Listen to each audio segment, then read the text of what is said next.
agradecer su presencia aquí, su interés en el tema, y también quería agradecer a la Fundación CAF por, de alguna manera, alojarnos hoy acá en este hermoso auditorio, y en especial a Edgardo Campelo y a Cristina Quadrelli, que fueron quienes vinieron a escuchar la primera de estas charlas y después, bueno, coordinaron que fuera posible esta charla aquí hoy, así que estoy muy agradecido a todos ellos.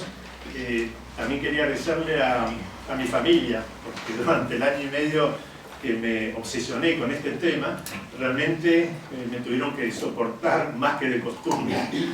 Y en particular a mi hijo Andrés, porque con él compartimos muchas horas de intercambio de ideas, y además él siempre me aportó nuevo material para esto, para esta temática. Y también quería agradecer a Martín de Gans y Freddy Halbrig, que fueron dos personas que me motivaron a, bueno, hacer presentaciones y divulgar este tema. Antes de comenzar quería hacer un par de aclaraciones. Tal vez les llame la atención el título, ¿no? La geopolítica como desafío espiritual. Realmente la geopolítica y lo espiritual no van juntos. Yo espero que a lo largo de la charla se entienda por qué están juntos en esta conferencia, y si no quedó claro, al final con mucho gusto tratamos de aclararlo un poco más. Vamos a tratar temas de geopolítica, o sea, de política global. Quédense tranquilos, no vamos a tocar temas locales. Esos siempre son muy amplios. Y también quería comentarles que para poder seguir el hilo del pensamiento, les agradecería si pueden reservar todas las preguntas para el final, con muchísimo gusto. Guarden las reflexiones o las preguntas que tengan para el final, para poder seguir un hilo conductor durante la charla. También quería mencionar que hemos tratado siempre de ser lo más imparciales, desprejuiciados y ecuánimes posible. Pero sabemos que uno no puede ser totalmente objetivo, siempre hay subjetividad. Pero hemos tratado de no adherir, de no tomar partido, de no adherir a teorías conspiratorias, de no adherir a historias oficiales tampoco. Pero si en algún momento ustedes sienten que no hemos sido suficientemente imparciales, le pediría que al final me lo hagan notar, porque uno a veces no se da cuenta y no está siendo ecuánime. Así que les agradezco si piensan que en algo no hay imparcialidad, que por favor al final me lo hagan notar. Bien, entonces comenzaríamos primero comentándoles algunos hechos. Y estos no son opiniones, son hechos concretos. Por ejemplo, cuando terminó la Segunda Guerra Mundial, se crearon las Naciones Unidas. Y las Naciones Unidas se crearon con el propósito de preservar la paz en el mundo, de que no vuelva a haber más guerras como las terribles que hubo. Y las Naciones Unidas se crearon con una asamblea general donde participan prácticamente todos los países del mundo. Pero también hay lo que se llama un Consejo de Seguridad. Ese Consejo de Seguridad es el único que puede imponer sanciones militares o económicas a los países. Y está conformado por 15 miembros. 10 van rotando y van representando distintas áreas geográficas del mundo. Entonces, alguna vez puede estar Argentina, o Brasil, o Chile, o Colombia, y van rotando, pero Sudamérica está presente. Y hay 5 miembros que son permanentes. Y esos 5 miembros permanentes tienen poder de veto también. O sea que si uno solo de ellos no está de acuerdo con las medidas, bueno, no se pueden tomar. Esta es la conformación de las Naciones Unidas. Un hecho concreto. Vayamos a otro hecho concreto. El rubro de mayor comercio internacional, hace ya varios años, es el comercio de armas en el mundo. Está aproximadamente en 1,5 millones de millones de dólares por año. O sea, lo que nosotros llamamos 1,5 billones. Y el 78% de ese comercio internacional de armas está en manos de los 5 miembros permanentes del Consejo de Seguridad de Naciones Unidas, creadas para preservar la paz en el mundo.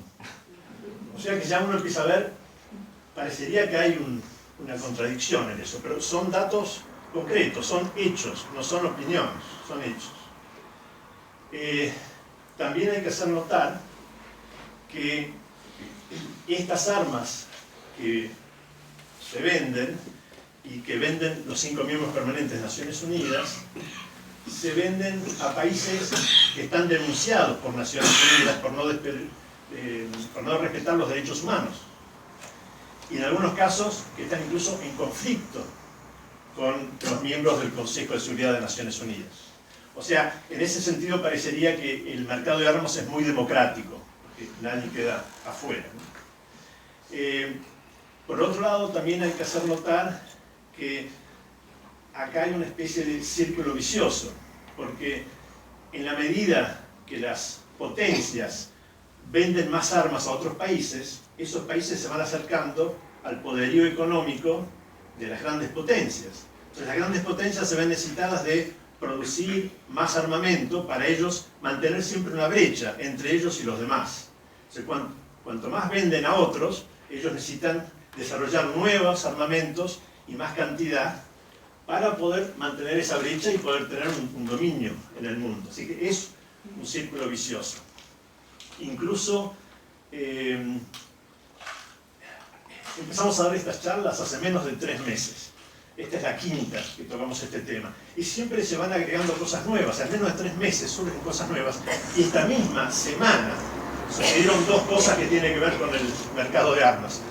Una es que países de Europa Occidental, 2 potencias, decidieron, y lo están tratando ahora en Bratislava, en una reunión de la Comunidad Europea, que a partir del Brexit, qué medidas se toman para fortalecer a la Unión Europea. Y una de ellas es la creación de una fuerza militar conjunta europea. O sea que siempre se va en escalada. Y además se firmó un contrato de la superpotencia que le va a dar una ayuda económica récord de 38.000 millones de dólares a un país de Medio Oriente para que se dedique totalmente ese dinero a la compra de armamento fabricada por la superpotencia. Y es una cifra récord de un tratado de compra de armas. Estos son todos datos concretos, no son opiniones. Y otros datos concretos son también que ha habido invasión y bombardeo de países por parte de los miembros del Consejo de Seguridad, de los miembros permanentes del Consejo de Seguridad de Naciones Unidas. O sea, este Consejo está para preservar la paz, es el que impone sanciones económicas y militares, pero ellos mismos atacan otras naciones sin que haya una autorización de Naciones Unidas para hacerlo. Y caso de esto, uno de los primeros casos fue cuando se bombardeó Serbia, por el tema de Kosovo. Ahí fue la OTAN, la Organización del Tratado Atlántico Norte, que empezó a bombardear, pero no hubo una autorización de Naciones Unidas para hacerlo. Lo mismo sucedió en Irak, en Siria, en Libia, en cierta medida también en Afganistán, en Somalia, en Yemen, etcétera, etcétera. O sea que los propios miembros del Consejo de Seguridad de Naciones Unidas no respetan lo que son los propios criterios. Bien, y para darles una idea de la fuerza que tiene el mercado de armas, quería contarles una anécdota que, digamos, la viví yo en carne propia, o sea que no es que lo leí o alguien me lo contó, pero en el año 82, cuando era el conflicto de Malvinas, yo tenía un socio en una fabriquita de condimentos que teníamos, que era importador y exportador. Y además le gustaban las armas, entonces recibía 2 o 3 revistas del exterior sobre armas. Y un día suena el timbre de nuestra oficina y aparece un muchacho joven con acento centroeuropeo que dice: ¿usted es el señor tal y tal? A mi socio. Le dice: sí. ¿Usted tiene licencia de importador y exportador? Sí. ¿Y usted está interesado en las armas porque recibe revistas de armas? Sí. Bueno, vengo a ofrecerle un gran negocio. Nosotros venimos a ofrecerle de un país europeo que usted compre armas que después le puede vender al Estado argentino. Nosotros, como somos miembros de la Comunidad Europea, no podemos hacerlo directamente porque otro país de la Comunidad Europea está en guerra con ustedes y nosotros no podemos venderles a ustedes las armas. Pero tenemos una triangulación. Nosotros enviamos esto a otro país y ese país se lo envía a ustedes. Con esa triangulación todo lo formal queda saldado. Pero necesitamos a alguien acá que tenga licencia de importador. A usted le interesan las armas porque recibe estas revistas, así que lo que le propongo es este gran negocio. Eso lo viví yo en carne propia, lo experimenté, o sea que nadie me lo contó. Eso muestra la fuerza que tiene este mercado de armas, donde no hay ningún tipo de ética ni moral.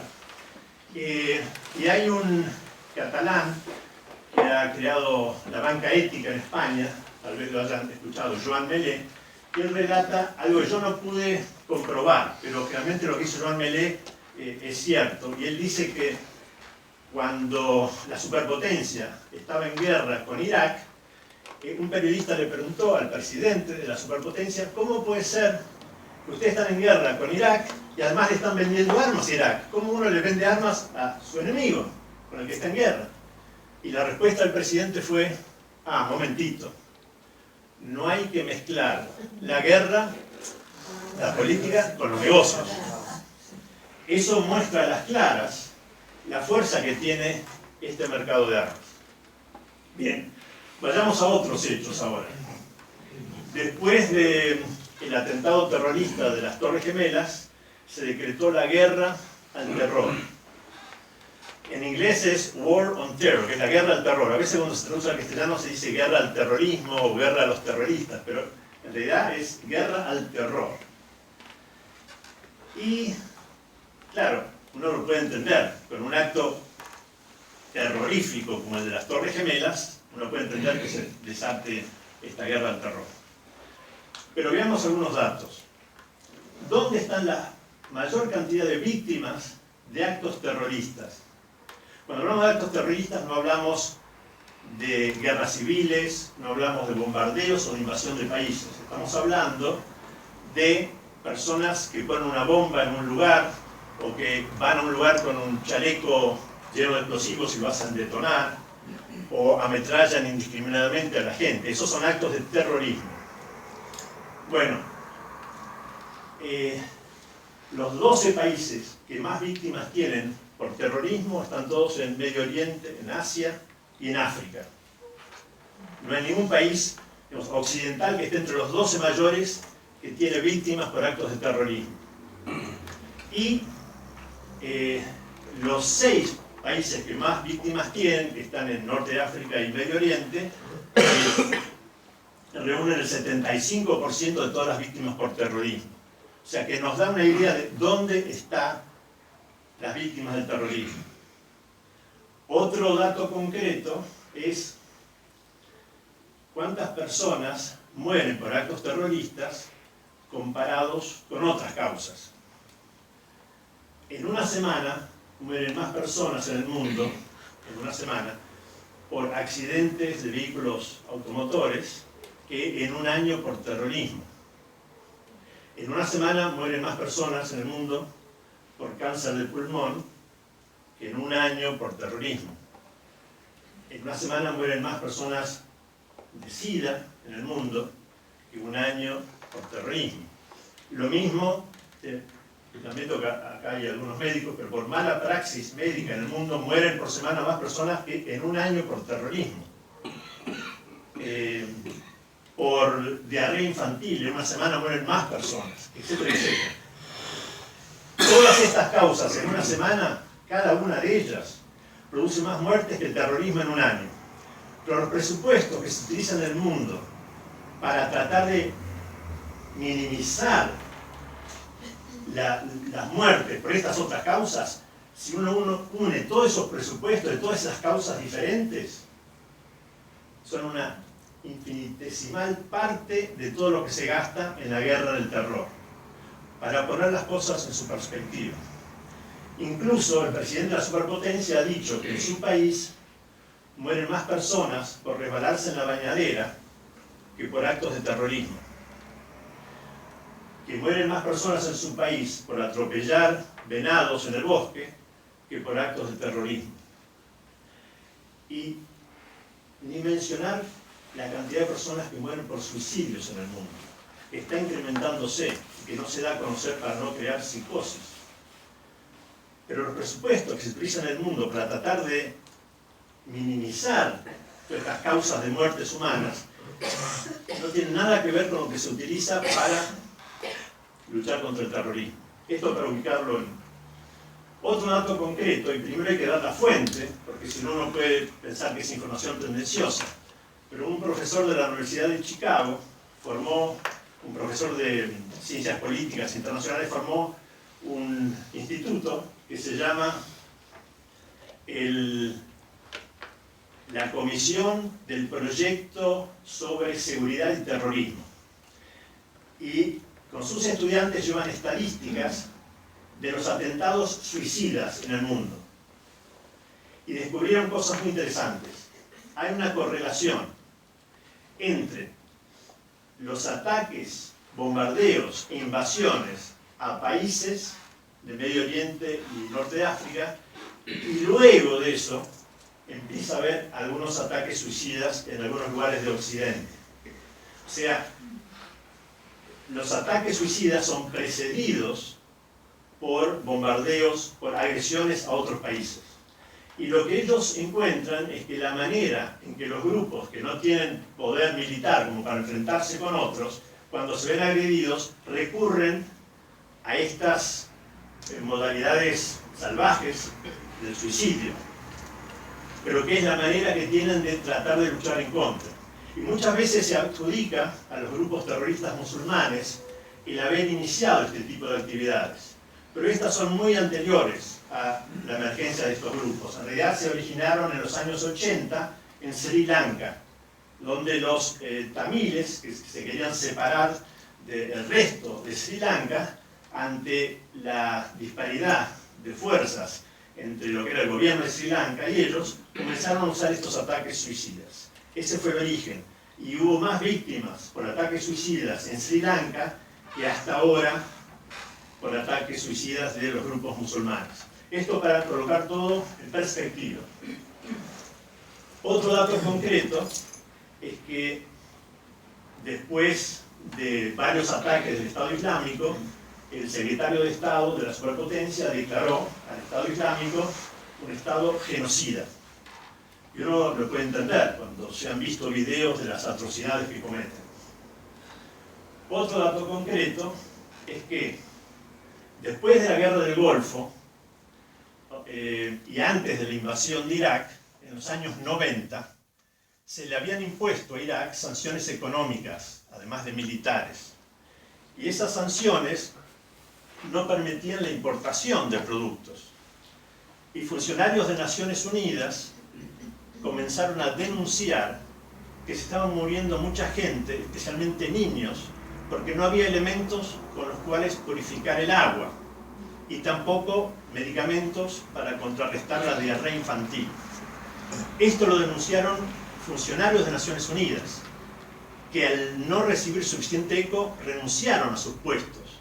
El que más tal vez dio a conocer esto es uno llamado Dennis Halliday. Él y otros renunciaron ante estos hechos. Y la cifra que ellos manejaron es de que por lo menos habían fallecido en la época de los 90 en Irak más de 500.000 de niños. Y esta es una cifra que, claro, es apabullante.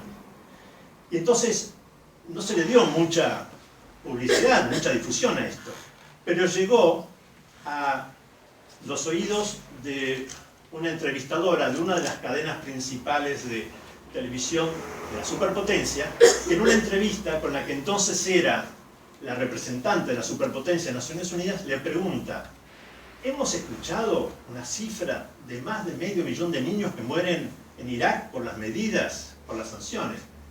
¿Puede ser eso cierto? Y la respuesta de esta persona fue: sí, sabemos que es un precio muy alto, pero creemos que vale la pena. Y eso está filmado, hay videos donde eso sucede. Meses después, esta persona, representante de la superpotencia de Naciones Unidas, fue nombrada secretario de Estado de la superpotencia. Y actuó ahí muchos años. Esto nos pone un poco en perspectiva de, cuando hablamos de genocidio, realmente hay que mirarlos desde todos los ángulos. Si vemos cuántos millones de toneladas de bombas se dejaron caer sobre Vietnam, fueron 8 millones de toneladas de bombas. Vietnam y una parte de Laos, que es fronteriza con Vietnam, y partes de Camboya. Está bien que fueron más años que la Segunda Guerra Mundial, pero esos 8 millones de toneladas de bombas en Vietnam significan más de 3 veces de todo lo que se tiró en toda la Segunda Guerra Mundial por todos los países que estaban en guerra. Y en 1991 en Irak, cuando fue la Guerra del Golfo, no posterior la invasión, sino la Guerra del Golfo en 1991, se tiraron más bombas que en la Segunda Guerra Mundial y Vietnam juntos, para que tengan una idea de la escala, de la magnitud. Bien, pasemos a otro tema, que es el de las muertes civiles. En la Primera Guerra Mundial, el 10% de las víctimas de la guerra fueron civiles, el 10%. En la Segunda creció a 50%. Claro, con toda la persecución nazi y también con la hambruna y el abandono que hubo en el frente oriental, en el frente de Rusia, murieron muchos civiles. 50% de los muertos en la Segunda Guerra Mundial fueron civiles. Entonces, terminada la Segunda Guerra Mundial, se reunió otra convención de Ginebra, que ya existían otras, pero se hizo la cuarta, y se aplicaron en el tribunal de Nuremberg, para poder enjuiciar a los criminales de guerra nazis, el concepto de crimen de guerra para lo que es la muerte de civiles. Bien, en Vietnam el porcentaje de muertes civiles fue del 70%, y en Irak del 90%. Y en Siria no tenemos una cifra fidedigna, pero lo que sí les puedo decir es que si consideramos la cantidad de niños que murieron en Siria, necesitaríamos 19 horas para poder nombrar todos los chicos que murieron en Siria, para que tengan una idea de la magnitud, de la escala. En Irak hay 700.000 viudas y 5.200.000 niños huérfanos de por lo menos uno de sus padres. En Vietnam se fumigó el 12% del territorio y, según la Cruz Roja, en los años 60 hubo 4.800.000 personas muertas a raíz de las fumigaciones, 1 millón de personas con discapacidades y 400.000 bebés que nacieron con deformaciones genéticas por causa de los productos que se utilizaron y las contaminaciones que tenían esos productos. No era solo el producto en sí, sino contaminantes que tenían. Estos son datos concretos. Otros hechos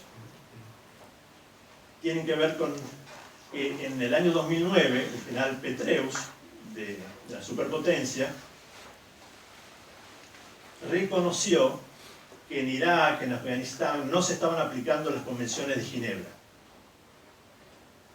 Y cuando alguien preguntó al gobierno de su país cómo podía ser eso, la respuesta fue muy clara. Las convenciones de Ginebra se aplican a situaciones de guerra. Acá no hay ninguna guerra declarada, entonces las convenciones de Ginebra no se aplican. En 2014, el Senado de la superpotencia, después de una investigación, llegó a la conclusión de que su poder ejecutivo le había mentido en su momento al propio Congreso de la superpotencia referente a lo que se estaba realizando en varias prisiones, de Abu Ghraib en Irak o de Guantánamo en Cuba. Le había mentido a su propio Congreso. Segundo, de que lo que se estaba haciendo era ilegal. Y tercero, de que además era ineficiente, porque la información que se obtenía no era verdadera. Porque cuando uno tortura a alguien, si ese alguien no es realmente un criminal, va a decir, para sacarse la tortura de encima, lo que él cree que está esperando que le diga el otro. Y la mayoría de las personas, vieron que muchísimas han sido liberadas porque no había realmente elementos contra ellos. Entonces, esto fue un informe oficial del Senado de esa nación. Para eso no trajo ninguna consecuencia sobre nadie, simplemente fue el informe. Pero ese Poder Ejecutivo que mintió a su propio Congreso, que hizo cosas ilegales, quedó en eso solamente. En el año siguiente, el 2015, la Asociación de Psicólogos de esa nación lamentó el haber sido cómplice de lo que se había realizado en Guantánamo y otras prisiones. Este año, en julio, surgió en una potencia de Europa Occidental, miembro del Consejo de Seguridad de Naciones Unidas, surgió lo que se llama el Chilcot Report, que fue un estudio que se inició en 2009, o sea que lleva 7 años, y parece que los resultados estaban antes, pero no se quisieron dar a conocer antes, sobre la investigación de la intervención de ese país en la invasión de Irak. Y las conclusiones son bien claras. Primero, que la información sobre la cual se basó esa invasión fue información brindada por los militares y por los servicios de inteligencia, pero que esa información estaba equivocada, que era falsa. Segundo, que no había ninguna necesidad de invadir Irak por 2 motivos. Primero, que no había ninguna amenaza inminente por parte de Irak a otros países. Y segundo, que no se habían agotado todas las instancias diplomáticas. Y lo tercero que anuncia es que era totalmente ilegal, que no había basamento legal para realizar esa invasión. Y esta semana surgió otro informe del Parlamento de la misma nación de Europa Occidental sobre su intervención en Libia. Y llega a las conclusiones de que la excusa que se había utilizado de ir a bombardear Siria para proteger a la población civil de Benghazi, que se había levantado en rebeldía contra el dictador Gaddafi, fue una excusa para poder intervenir en una operación para destituir al dictador de Libia. Pero que eso va en contra de las leyes internacionales. Uno no puede intervenir en otro país, y menos si no hay un acuerdo de Naciones Unidas al respecto. Ese es un dato concreto. Además, se dijo que no se había previsto qué iba a suceder después, porque lo que sucedió es que la situación, que ya estaba bastante agitada en Libia, se inflamó, y después además se desestabilizó toda la región a partir de ahí. Incluso muchas de las armas que Occidente proveyó a grupos rebeldes allí, hoy día los está usando el Estado Islámico. O sea que hubo una conexión entre Libia y Siria. Y de estos casos hay muchos, pero que están confirmados. Entonces, estos son datos concretos de lo que sucede a veces en el mundo. Y también se ha hablado del eje del mal. Y en ese eje del mal se colocan países. No hay una definición o un criterio de quién debería entrar ahí, pero, digamos, se habla del eje del mal. Y hay países que están ahí permanentemente. Por ejemplo, el más constante es Corea del Norte. Cuba estuvo, ahora salió. Libia estuvo, después salió, después volvió a entrar, después salió de vuelta. Siria está. Irán estuvo y ahora salió. Dentro de ese eje del mal hay distintos países, algunos permanentemente, otros entran y salen. Ahora, si tomamos Libia, Siria, Irak, ellos en los últimos años han tenido más de 1 millón de muertes en su país y decenas de millones de personas que se han visto desplazados de sus hogares. Entonces uno se pregunta, ¿qué pensarán ellos? ¿Cuál es el eje del mal? ¿Ellos mismos? ¿O son ellos víctimas del eje del mal? Cabe la pregunta. Además, la superpotencia es la única nación que no firmó el Tratado Internacional de Declaración de los Derechos Humanos de los Niños. Y no se encuentra entre las 157 naciones que firmaron el Tratado de Ottawa de no proliferación de minas terrestres. O sea que se guarda el derecho de poder producir, desarrollar, acopiar, vender y colocar minas terrestres en el mundo. 155 naciones firmaron el tratado de que ellos no se iban a inmiscuir más en ese tema, pero la superpotencia no lo ha firmado. Y así podemos seguir. Y, digamos, no quiero abrumarlos con más datos, pero en este momento hay 51 conflictos armados en el mundo. Hay 65 millones de personas desplazadas de sus hogares, la cifra más alta desde la Segunda Guerra Mundial, etcétera, etcétera. Y además hay otras cosas. ¿Qué pasa con nuestro planeta? La injusticia social de que un 1% del mundo hoy día tiene más riqueza que el 99% restante. Hay muchos temas que uno podría tratar. Y no es cuestión de agobiarnos con todos estos datos. Pero la pregunta es, ¿cómo hemos llegado hasta acá? Si yo le pregunto a ustedes, ¿es este el mundo que deseamos? Estoy seguro que nadie acaba de decir que sí. Y si salimos a la calle y preguntamos, nadie va a decir que esto es lo que deseamos. Si vamos a todo el mundo y preguntamos, estoy seguro que la inmensa mayoría dice, no, esto no es el mundo que queremos. Pero entonces, ¿cómo llegamos hasta acá? Porque estamos acá. Acá es interesante una imagen que estaba en la película de Al Gore, Una realidad incómoda, donde hay un dibujo animado donde se pone una rana en agua hirviendo y la rana siente el calor y salta y se va afuera. Pero si uno pone la rana en agua tibia se siente muy cómoda, uno empieza a subir la temperatura y cuando la rana empieza a sufrir esa temperatura ya está demasiado debilitado para poderse escapar. Esta es un poco la imagen. Esperemos que todavía no hemos llegado a esa temperatura límite, pero es interesante que ya hace 1500 años atrás hay una cita que se le atribuye a San Agustín, que dijo, por observarlo todo, terminamos soportando todo. Por soportar todo, terminamos tolerando todo. Por tolerar todo, terminamos aceptando todo.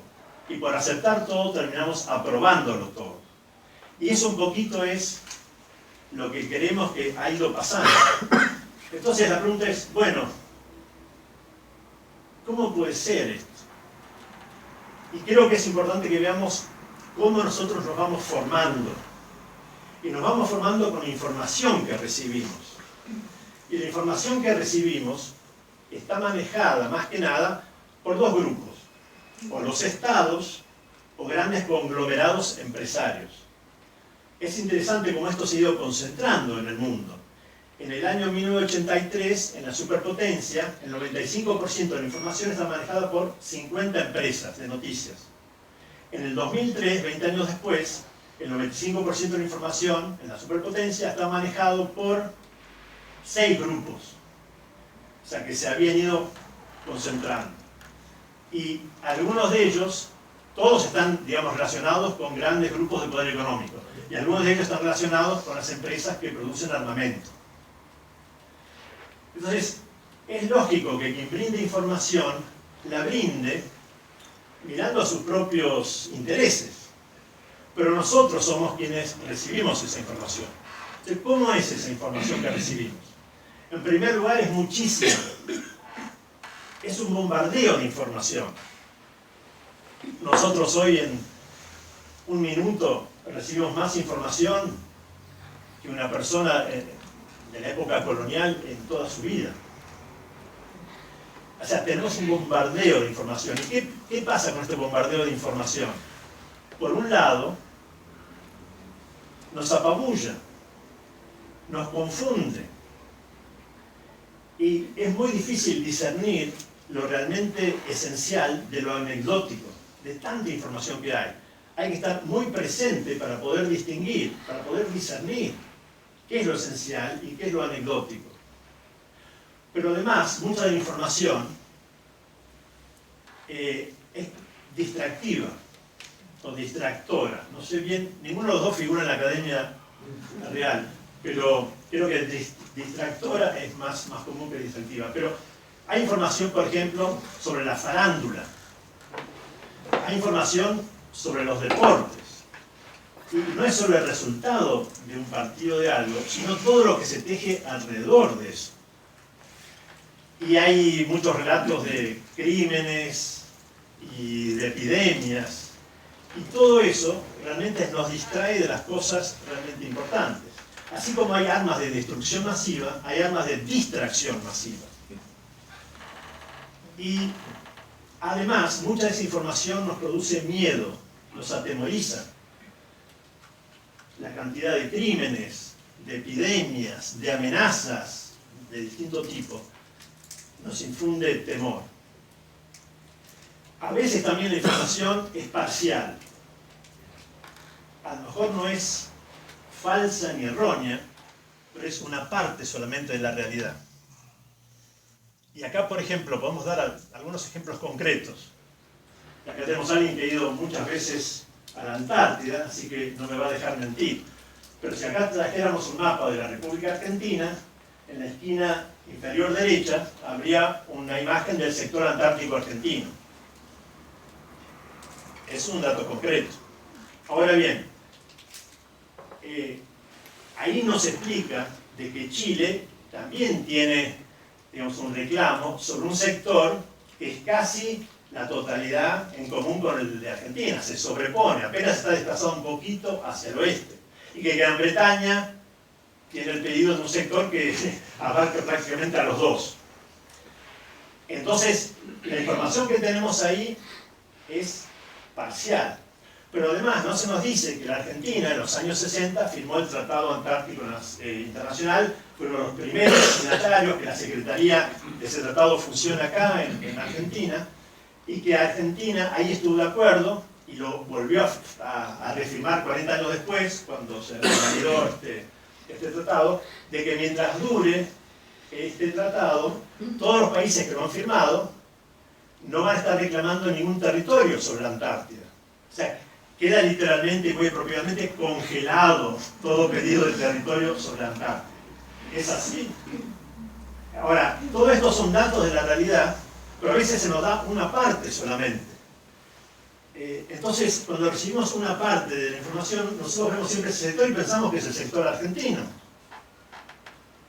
Bueno, es un sector que reclamamos hasta antes de los 60 y a lo mejor reclamaremos en el futuro, pero en realidad esa es parte de la historia solamente. En realidad, si uno va a la península antártica, que es básicamente el territorio que reclama la Argentina, uno va a encontrar ahí muchas bases argentinas, pero hay bases de 24 otros países. Incluso, no sé, Ucrania tiene una base de Vernadsky. Bueno, porque heredó de la Unión Soviética, pero están en lo que llamamos el sector antártico argentino. Entonces, eso es parte de la verdad. Lo mismo si yo digo, Israel bombardeó Gaza. Es una información. Ahora, yo puedo decir, Israel bombardeó Gaza como represalia por los misiles que desde Gaza se enviaron a Israel. También puedo decir, Israel bombardeó Gaza como represalia por los misiles enviados desde Gaza a Israel, murieron 6 civiles israelíes y 650 civiles palestinos. Y también puedo decir eso mismo según observadores de Naciones Unidas y de organizaciones de derechos humanos. O sea, yo puedo dar una parte de la información o pueda ampliarlo para tener una visión más amplia de las cosas. Entonces, con lo parcial podemos... yo trabajé bastante tiempo en turismo acompañando grupos en Argentina y en Chile. Cuando íbamos a Chile había guías locales en distintas ciudades. Y la gente siempre le preguntaba, gente que venía del exterior, les preguntaba, ¿y cómo era la época de Pinochet? Y un guía decía, bueno, gracias a Pinochet, hoy día Chile tiene la economía que tiene, porque sentó las bases de la economía chilena y todos los gobiernos democráticos posteriores lo siguieron apoyando. Y uno puede decir, bueno, es verdad. Y otro guía en otra ciudad decía, bueno, Pinochet fue un dictador terrible, no respetó los derechos humanos, torturó gente, fusiló gente sin juicio, hizo desaparecer gente. Y claro, el turista que venía estaba totalmente desconcertado. ¿Quién decía la verdad? Me venía a preguntar a mí. O sea, los dos dicen la verdad. Y es como ese cuento del elefante y los ciegos. Cada uno da una partecita, pero con la verdad parcial podemos construir grandes mentiras. Y eso sucede todo el tiempo. Otra manera es dar información en forma tendenciosa. Yo no miento, pero la presento de una cierta manera.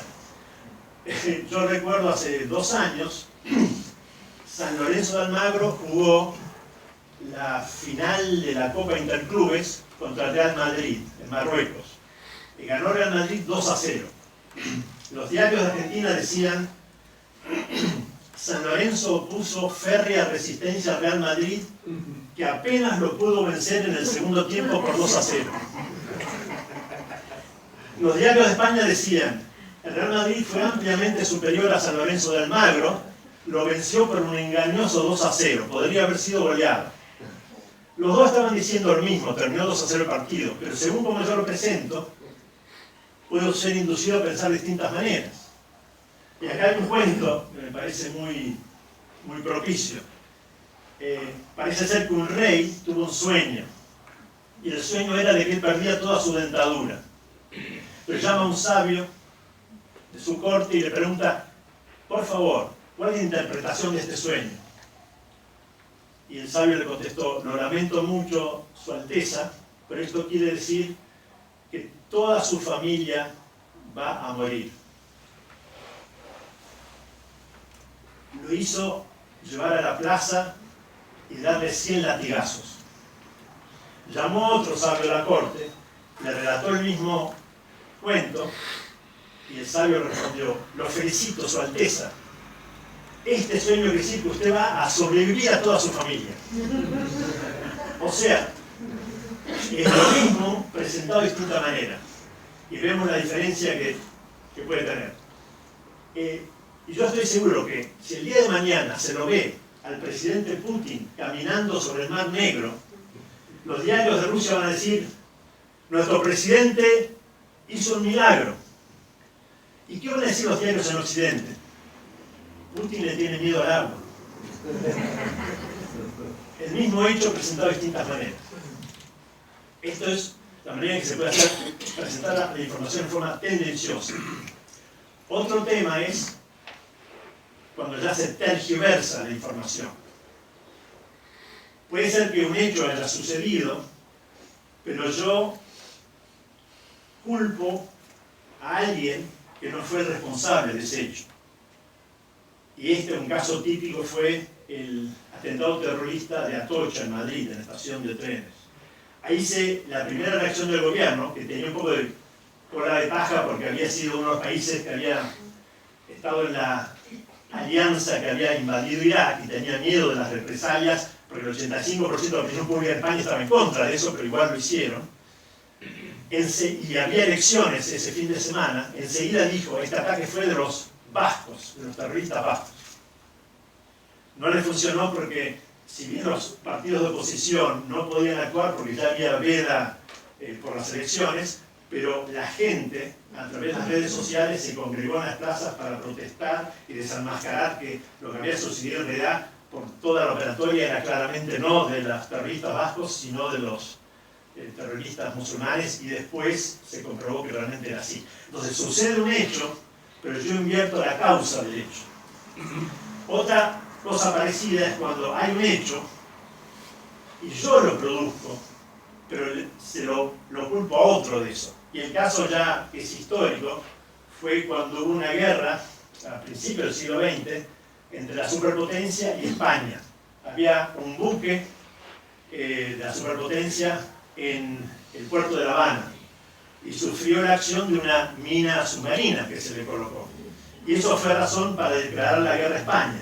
Se ocupó parte de Cuba, Puerto Rico, hasta las Filipinas, posesiones que eran de España. Años después se supo que esa bomba, esa mina submarina, había sido puesta por la propia superpotencia para poder motivar a su pueblo para tener una guerra contra España. Entonces ahí existe un hecho, yo lo produzco, pero se lo culpo a otro.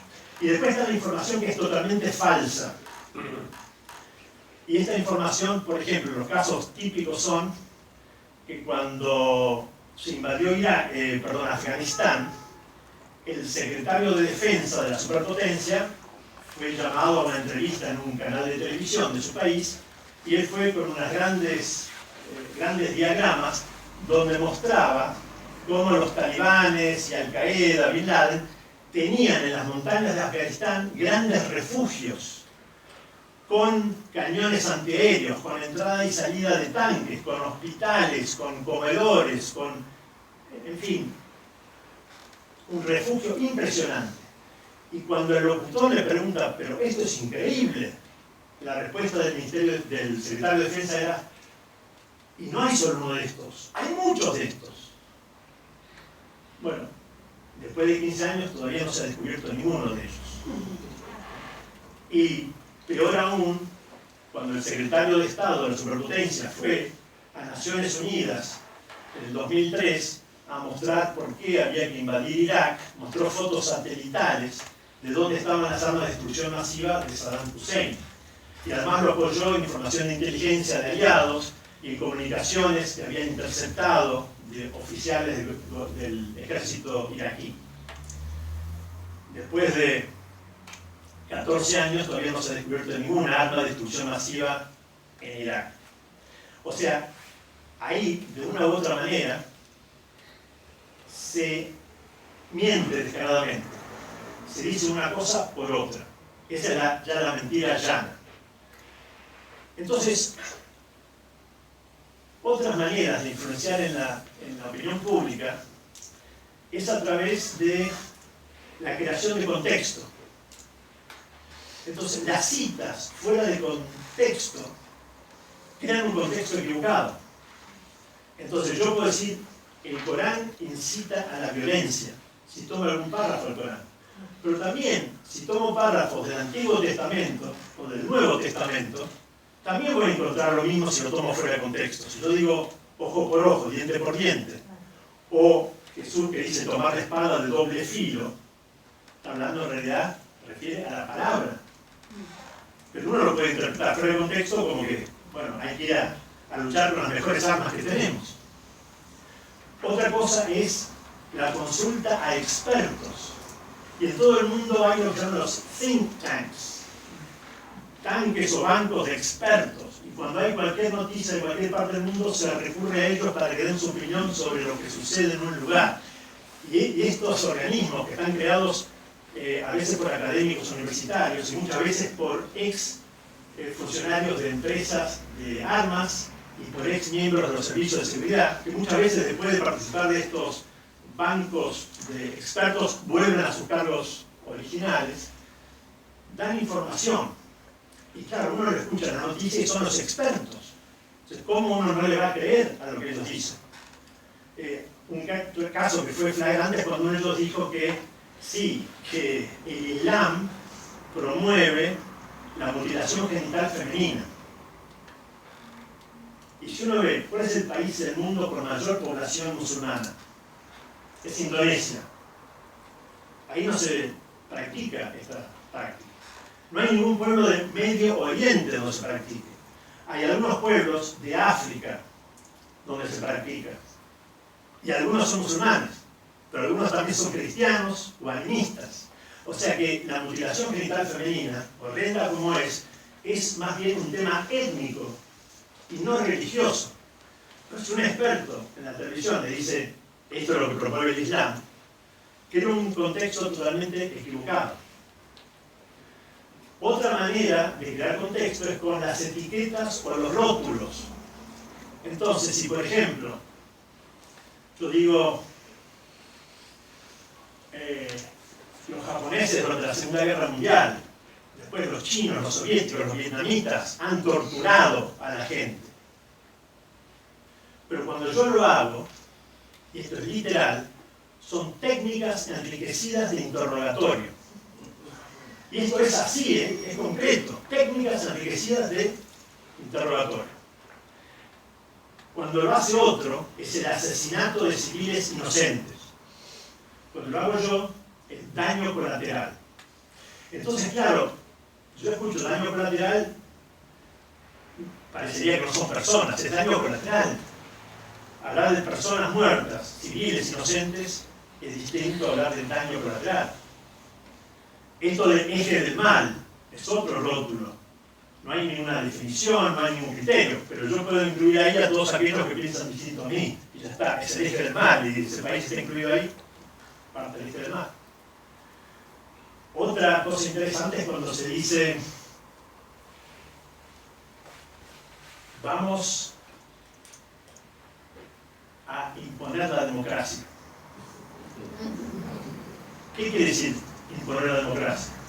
Derrocar al que piensa diferente a mí. Sea dictador no, pero vamos a imponer la democracia. Pero es un rótulo. Si lo hace otro, es un golpe de Estado. Lo hago yo, es imponer la democracia. Otro muy interesante es cuando se habla de, bueno, hay grupos terroristas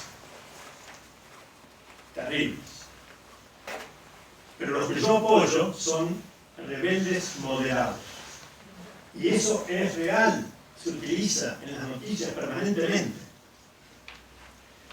Y así hay muchos otros rótulos que nos van creando un contexto. Y por supuesto, otra manera indirecta de crear contexto es a través de Hollywood, de las series de televisión, de los videojuegos. Por más que sea entretenimiento, pero yo estoy recibiendo todo eso, permanentemente. Y otra cosa con la que se crea contexto es a través de lo que podemos llamar las fábulas convenidas. Estas son esas cosas que uno crece viendo que todo el mundo entiende que es así y que no se cuestiona. Si uno crece, y si uno es bien inocente, en nuestra época uno miraba dibujos animados. Y ahí había los buenos y los malos. Uno veía películas de vaqueros para los buenos y los malos. Veía una película de guerra para los buenos y los malos. Siempre están los buenos y los malos. Y uno tiene que estar con los buenos, porque si uno no está con los buenos, quiere decir que uno está con los malos.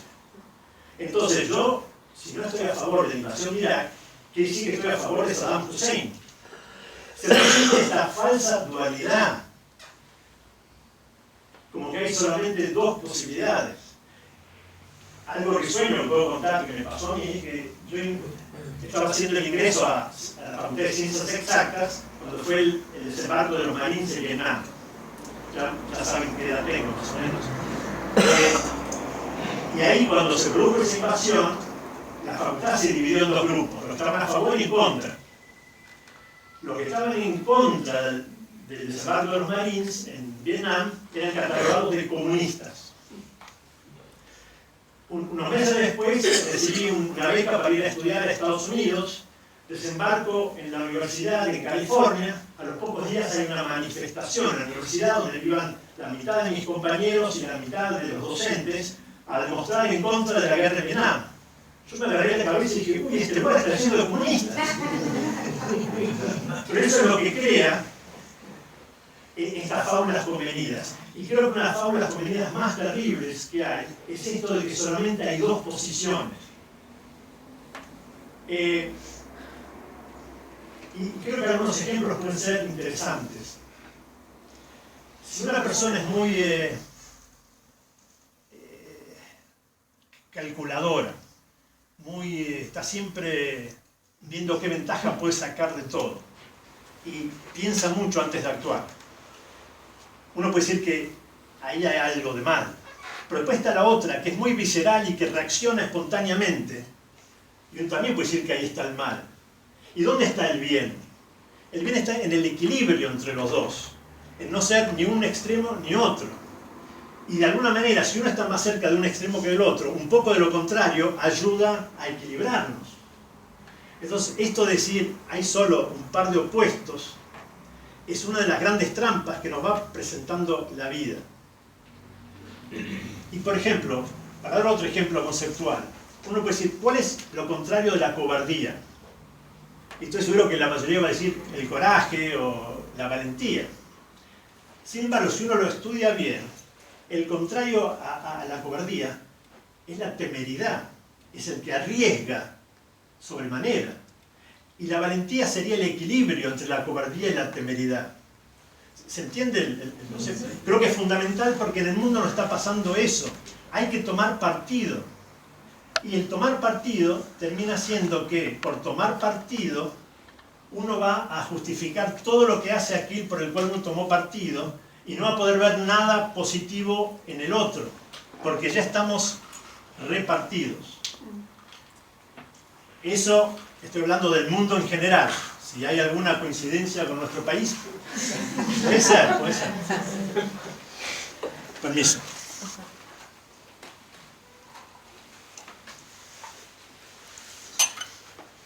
Otra de las fábulas convenidas es que el fin justifica los medios. Entonces, si yo estoy luchando contra el malo, puedo usar cualquier método, cualquier medio, porque estoy luchando contra el mal. O sea, mi fin justifica el medio. Y a lo mejor yo califiqué al otro de malo porque estaba usando los mismos métodos que ahora yo uso para luchar contra él. Entonces, según como uno lo mira, uno está haciendo lo mismo que el otro. Estamos en los dos opuestos de la escala del mal. Otra de estas fábulas convenidas es la de que, bueno, uno puede imponer la paz por la fuerza. Entonces, voy a hacer la guerra para imponer la paz. Otro es de que la competencia es lo mejor en el mundo, es mucho mejor que la cooperación. Vayan a contarle eso a las abejas o a las hormigas. Estas fábulas convenidas también nos llevan a crear un contexto equivocado. Y después están las verdades de opinión. Hannah Arendt escribió, entre otras cosas, que hay verdades de opinión y verdades de hecho. Las verdades de opinión pretenden sustituir a las verdades de hecho y darle carácter de hecho a las opiniones. Y esto también es muy frecuente. Yo puedo decir, por ejemplo, el mundo financiero está en manos de unos pocos banqueros judíos. O puedo decir, en las mezquitas se preparan a los futuros suicidas islámicos.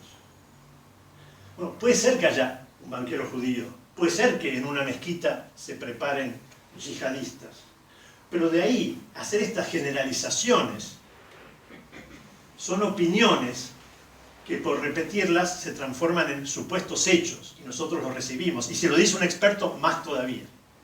Y después está algo que nosotros conocemos bien, que son las historias oficiales. Yo recuerdo un tema, Malvinas, estábamos ganando el conflicto. Un día me tocó ir a trabajar a Montevideo y las tapas de los diarios ahí decían todo lo contrario de lo que yo estaba leyendo acá. Y al día siguiente tuvimos que entregarnos. Nos rendimos. Y en las historias oficiales hay que decir que si uno mira con cuidado muchos datos del atentado terrorista del 11 de septiembre, uno va a encontrar muchas cosas que no encajan. Yo no puedo adherir a ninguna teoría conspiratoria porque no tengo los elementos para poder decir qué realmente pasó ahí. Pero uno puede compartir algunos hechos que hacen que la historia oficial no encaje. O sea, desde la velocidad de la caída prácticamente libre que hicieron las torres, del hecho de la pulverización del edificio, y que a pesar de esa pulverización de los edificios, 2 días después se encontró intacto el pasaporte de uno de los supuestos secuestradores del avión. O sea, el hormigón, el acero, todo quedó hecho polvo, pero estaba ahí el pasaporte. Pero mucho más grave todavía es el hecho siguiente. El sistema de defensa antiaérea de la superpotencia no funcionó ahí, y no funcionó durante varias horas. Y está grabado todos aquellos que llamaban al secretario de Defensa en ese momento, esa mañana, y el secretario de Defensa no los recibía. No recibía sus llamados. O sea, tuvo un comportamiento sumamente extraño esa mañana. Estaba recibiendo llamados urgentes y no los respondió hasta más tarde. Y lo peor de todo es que cuando están los videos, cuando se le comunica al presidente de la nación lo que estaba sucediendo. Él estaba leyendo libros en un jardín de infantes y se le comunica lo que está pasando. Bueno, hay normas estrictas de seguridad que si sucede un ataque en el país, lo primero que hay que hacer es llevar al presidente y al vicepresidente de su nación a un lugar desconocido por todo el mundo, porque si no podría ser el foco del siguiente atentado. Entonces, estaban ocurriendo todas estas catástrofes, se le anuncia al presidente y él sigue ahí. Todo el mundo sabía que estaba ahí, se estaba mostrando hasta por televisión. Eso va en contra de todas las normas de seguridad. Entonces, yo no sé qué pasó ni cómo pasó, pero en la historia oficial hay cosas que no encajan. Bien, pero estas historias oficiales son también las que nos van formando a nosotros. Y todas estas historias oficiales, estas verdades de opinión, las fábulas convenidas, se repiten y se repiten, y entonces se instalan. Y cuando se instalan hacen que nosotros tomemos partido. Y cuando uno toma partido, tiende a filtrar toda la nueva información que uno recibe. Entonces uno mismo refuerza el partido que uno tomó. Y no puede acercarse a algo más veraz. Entonces, ¿cuál es la consecuencia de toda esta manipulación que se hace de la opinión pública? Por un lado, generalmente vivimos confundidos, vivimos ignorantes de lo que realmente pasa, vivimos atemorizados, con miedo, y generalmente caemos en la pasividad. O sea, tenemos atacada la mente, el sentir, o sea, el pensar, el sentir y la voluntad. Un cuadro bastante negro. Pero les querría pedir que por favor no se vayan, porque el fin sería esperanzador. Hasta ahora todo es terrible, pero quédense porque el final es esperanzador. Entonces, uno se pregunta, ¿qué es lo que podemos hacer? Entonces, si vivimos en la ignorancia, confundidos, con miedo, con pasividad, ¿qué podemos hacer? Yo diría que lo primero es ver cómo reaccionamos frente a toda esta información que recibimos. ¿Qué es lo que hacemos con esa información? Y hay distintas maneras de reaccionar, que a veces tiene que depender con nuestro temperamento, cómo somos cada uno de nosotros. Algunos vamos a tratar a lo mejor de negar la situación. No, no es tan así, son exageraciones, pasa muy lejos, esto no nos va a afectar.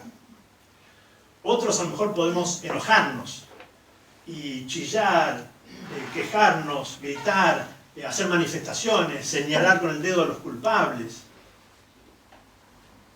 Gastamos nuestra energía en eso. Otros a lo mejor caemos realmente en la depresión.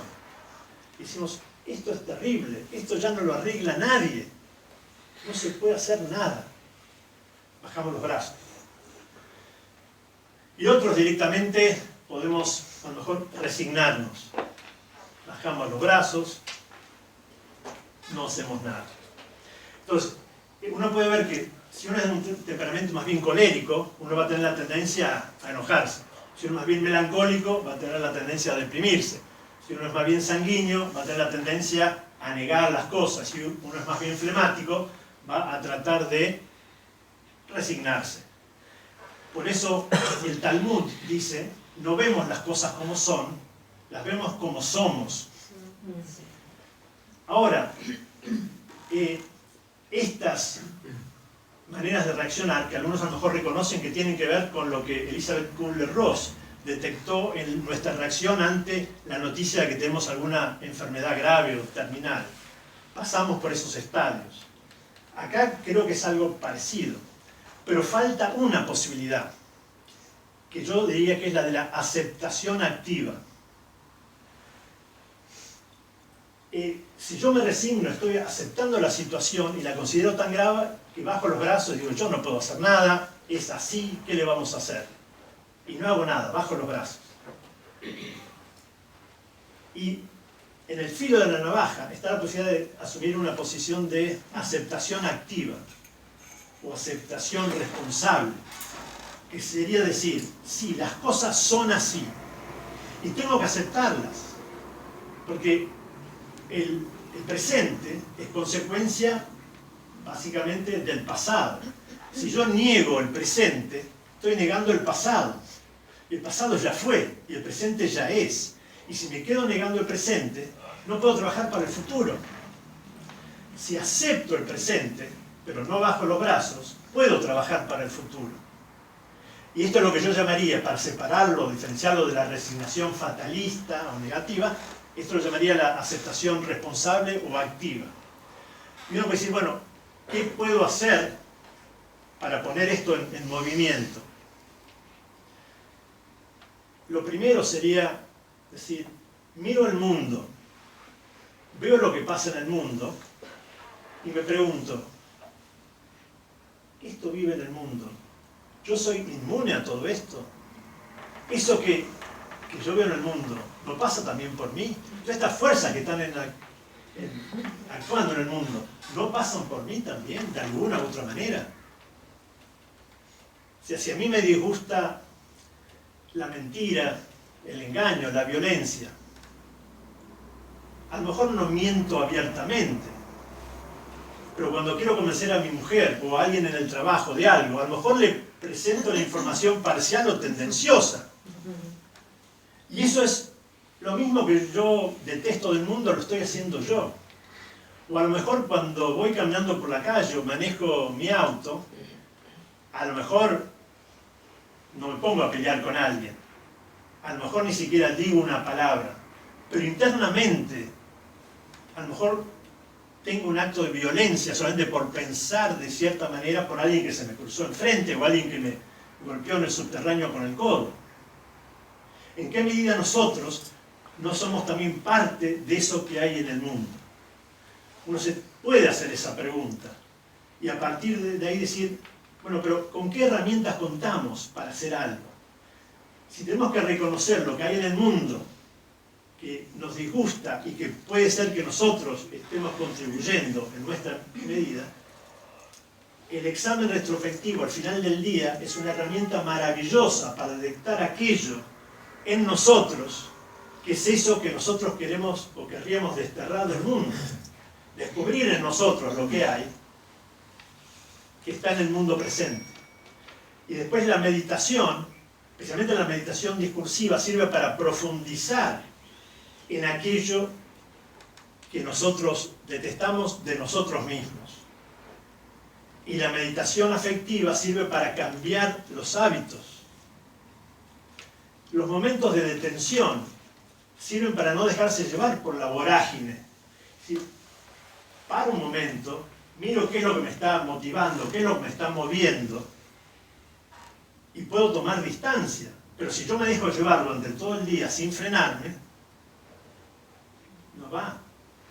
Y yo puedo en esos momentos simplemente elevar el pensamiento, recitar algún mantra, o puedo decir, por ejemplo, elevar el pensamiento a lo que uno considere lo divino, lo trascendente, y decir, ilumíname, para saber armonizar con las almas que me rodean y para querer superar lo que me separa de ellas. Y yo lo puedo decir al principio de la mañana y lo puedo repetir durante distintos momentos del día, y eso me puede dar una perspectiva de no dejarme llevar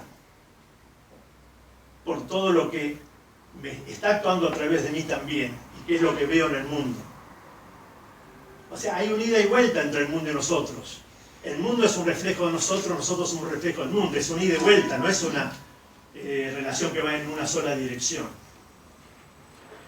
Y por suerte no hay una fórmula mágica que me diga, esto es lo que hay que hacer. Porque cada uno somos distintos y cada uno tiene la responsabilidad de buscar su camino interior.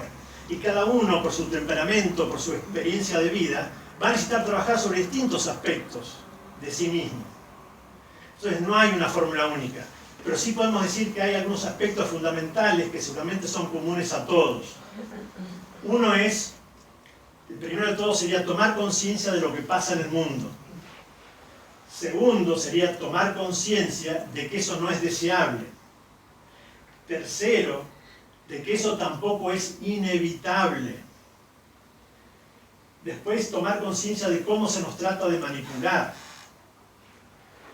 No caer en la trampa de tomar partido.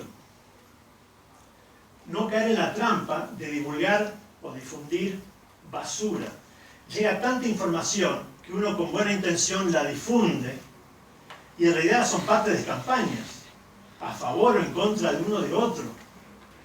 Y uno no tiene, si no profundiza, elementos para saber si eso es cierto o no es cierto. Y uno se convierte en un cómplice inconsciente. Y también no caer en la trampa de echarle la culpa a otros, porque es muy fácil con el dedo apuntar a una nación, o a un gobierno, o a un presidente, a un líder. Eso es muy fácil. Yo me deshago de toda responsabilidad. La responsabilidad está ahí. Y yo a veces me pregunto, no sé si vieron ustedes que a veces hay un grupo de trabajo y hay una persona que es la disonante, la que más esfuerzo nos lleva a tener que poderla integrar al grupo. Siempre hay una persona así, y en realidad nos está dando la oportunidad de poder crecer todos juntos. Generalmente se lo llama el Judas del grupo. Y la tendencia más fácil es de echarlo del grupo. Pero uno lo echa y otro va a ocupar su rol. Son roles, no es la persona en sí. Y yo me pregunto a veces en el mundo, a lo mejor si existiese otra superpotencia, podría llegar a ser mucho peor que la actual. Entonces tampoco es cuestión de echar toda la culpa en el más poderoso del mundo hoy día. No tiene sentido, eso es descargarme de mi propia responsabilidad. Lo mismo, ver que los líderes de esas naciones son en realidad víctimas de fuerzas que están actuando en el mundo. Los mismos terroristas son víctimas de fuerzas que están actuando en el mundo. Los tenemos que poder ver de otra manera, tenemos que tratar de poder ver más allá de la superficie de las cosas, de ver qué fuerzas actúan en el mundo y ver que también están actuando a través nuestro. Y de esa manera, Tolstoy decía, ya hace muchos años, que todos piensan en cambiar el mundo, pero nadie piensa en cambiarse a sí mismo. Gandhi después lo dijo, muy parecido, seamos el cambio que deseamos ver en el mundo. El señor Jorge Baxenberg dijo algo parecido. No le podemos exigir a la sociedad lo que no somos capaces de realizar en nosotros mismos. O sea, esto está presente en el mundo de hoy. Esto de reconocer lo que nos agrada del mundo, ver de qué manera eso está presente en nosotros y modificarlo en nosotros. Desde ya que otra herramienta que tenemos a nuestro alcance es la oración, porque realmente es fundamental el poder crear un ámbito de paz en uno y en su propio entorno. No se puede dejar de enfatizar la importancia de esto. Y desde ya que según la particularidad de cada uno de nosotros, hay también que fortalecer, crear ciertas aptitudes para realizar esta transformación. Acá la cita que me gusta hacer es la de don Eduardo Galeano, donde él decía que somos lo que hacemos para cambiar lo que somos. Transformar en nosotros lo que vemos que tenemos que transformar. Y entonces a lo mejor algunos tenemos que poder trabajar sobre nuestra apertura mental, o sobre nuestra flexibilidad mental, o sobre nuestra honestidad, sobre nuestra veracidad, sobre nuestra responsabilidad, sobre nuestra fijación interior, sobre nuestra calma, sobre nuestro silencio. Cada uno eso lo tiene que descubrir en uno y trabajar sobre ello. Y elementos hay muchísimos. Entonces, si uno dice, bueno, no hay una fórmula, pero yo quiero empezar a hacer algo conmigo mismo. Bueno, por ejemplo, acá afuera están los libros del señor Jorge Baxenberg, donde uno puede realmente nutrirse de ejercicios, de preguntas que a uno lo llevan a poder transformarse en aquellos aspectos que uno lo desee.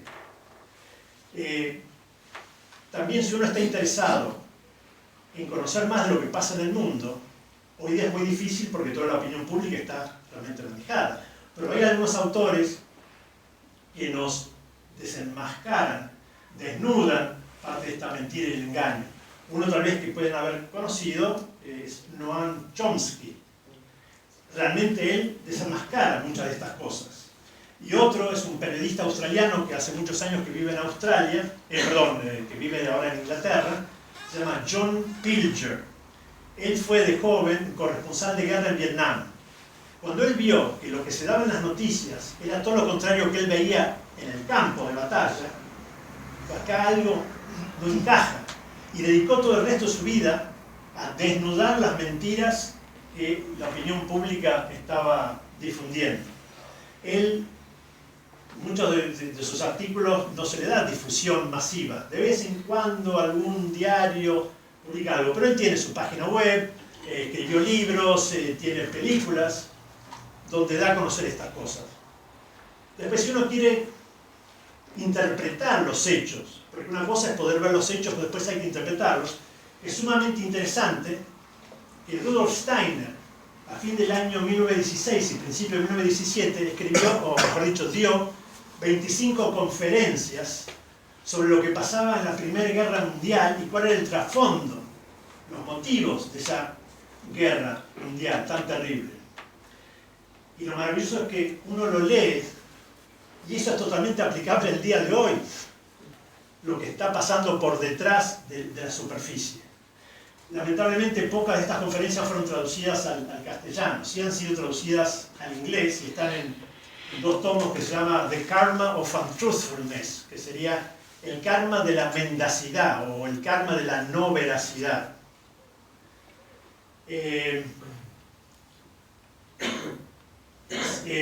Si ustedes desean, porque la bibliografía es mucha, nos pueden escribir un mail a una página que se llama, a una dirección de mail que se llama Activismo Espiritual. activismoespiritual@outlook.com. Yo no traje esa bibliografía acá porque son como 18 carillas y sería mucho papel que no tiene sentido. Pero ahí hay información de libros, de artículos, de videos, de páginas web, tanto para desenmascarar hechos como para interpretarlos o para trabajar interiormente después con uno mismo. Si escriben ahí, están interesados, hay videos también muy interesantes ahí. Algunos están en castellano, otros están en inglés.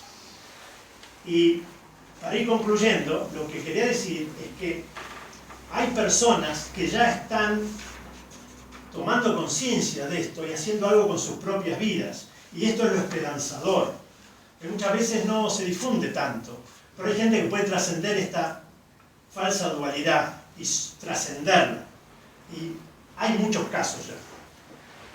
O sea, todo el mundo conoce la orquesta mixta de Daniel Barenboim, donde conviven judíos y palestinos en una orquesta, donde además hay que realmente poder coordinar. Menos conocido es el hecho de que hay escuelas en Israel donde, por motivación de los padres, hay chicos judíos y chicos palestinos juntos tomando clases. Este es un programa que iniciaron padres que dijeron: no queremos que nuestros hijos sufran lo que nosotros hoy sufrimos. Si crecen juntos, no van a poder pelearse de grandes, porque se van conociendo. En 2010 existían 2 de estas escuelas en Israel. A la entrada a la escuela estaba la cita de Gandhi: seamos el cambio que queremos ver en el mundo. Y hoy día ya hay 6 de estas escuelas. Está bien, es poquito, pero la tendencia es que haya más gente que por motu propio está haciendo esto. Más impresionante todavía es que hay una ONG en Israel que reúne a 500 personas. 250 judías, 250 palestinas. Las 500 han sufrido las consecuencias de la guerra en su nación. Todas. Por ejemplo, hay una madre judía cuyo hijo, que era conscripto, fue muerto por un francotirador palestino. Pero también hay un papá palestino a cuya hija le faltan las 2 piernas por un bombardeo israelí. Pero ahí están juntos, los 500, trabajando para que otros no sufran lo que ellos sufrieron en carne propia. O sea, poder trascender el propio dolor y trabajar por los demás es una muestra de lo que hay esperanzador en el mundo. Se acaba de editar un libro que es No tendréis mi odio. Lo escribió un joven francés cuya mujer murió en los ataques de París, de Bataclan, dejando a un niño de menos de 1 año, huérfano de madre, y a él, su marido joven. Y él escribió esto: no, los terroristas no van a lograr que yo los odie.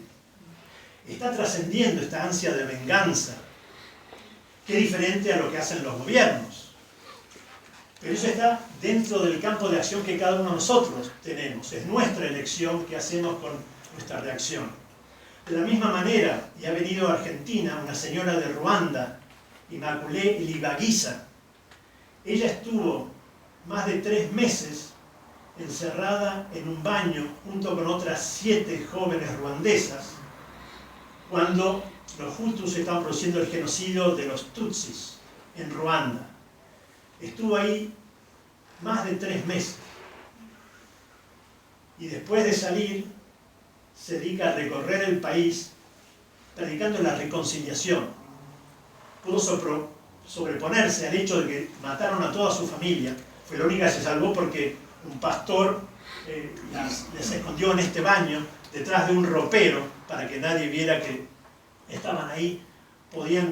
Se tomaban turnos para poder sentarse, porque estaban todas paraditas apretadas.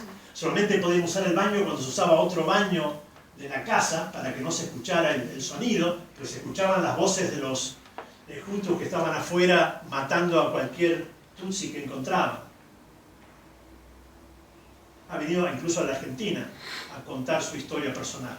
Y también está la historia de Frédéric Ndabaramille, otro ruandés, un muchacho joven, iba en un micro, todos tutsis adentro, lo pararon los Hutus, la milicia que estaba produciendo el genocidio en Ruanda, y le dijeron a él: tenés que matar a todos los que están acá dentro del micro. Y él se negó.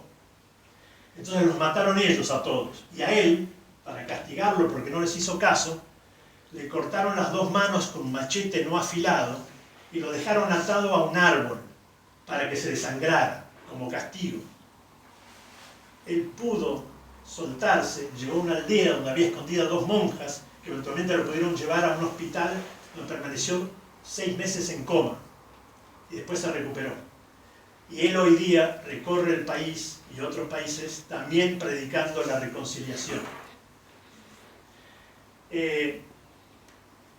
Otro efecto esperanzador, que hoy hay en el mundo lo que se llaman los whistleblowers. No sé cuál sería la mejor traducción al castellano, no sé, Ana, si me puedes ayudar, pero son los que de alguna manera trabajan en algún lugar y cuando ven algo que les parece que es inmoral o incorrecto, se animan a denunciarlo, poniendo en juego no solo su trabajo, sino muchas veces su vida. Y cada vez hay más personas en el mundo, 100 que trabajan en una empresa, unos servicios de seguridad o en el ejército, que dan a conocer las cosas que ellos consideran que están mal. Cada vez hay más de estas personas que se animan. Hace falta coraje. Y hablando de reconciliación, después de 30 años, es maravilloso lo que está empezando a pasar con algunos veteranos de guerra de Malvinas, británicos y argentinos, donde se empiezan a encontrar. Están haciendo una obra de teatro juntos, que ya se estrenó en Londres y después se va a traer acá. Rugby Sin Fronteras hizo un partido de rugby mezclados, veteranos de guerra de ambos lugares. El Orfebre Juan Carlos Pallarols está haciendo 2 rosas de bronce con los casquetes de municiones de la guerra, para colocar uno en el cementerio británico y otro en el cementerio argentino de Malvinas, con la participación de muchos de los excombatientes. No todos están en esta tónica, pero el solo hecho de que algunos empiecen a encajar en esta beta es esperanzador. Y así uno podría mencionar otros casos. Entonces, con esta nota esperanzadora, quería cerrar con 2 citas.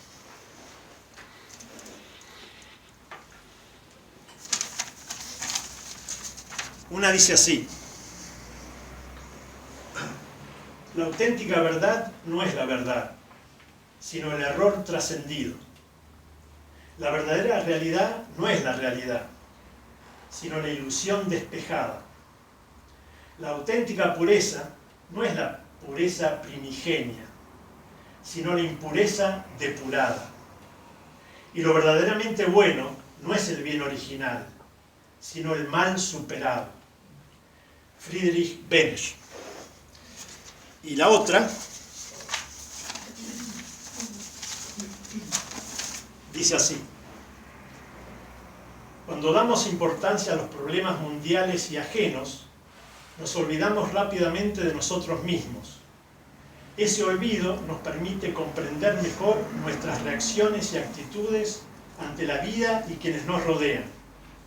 Nos damos cuenta de que nuestra reacción, rechazo o desinterés hacia el mundo y los demás se vuelven en contra de nuestro anhelo de trascender la personalidad que hemos adquirido.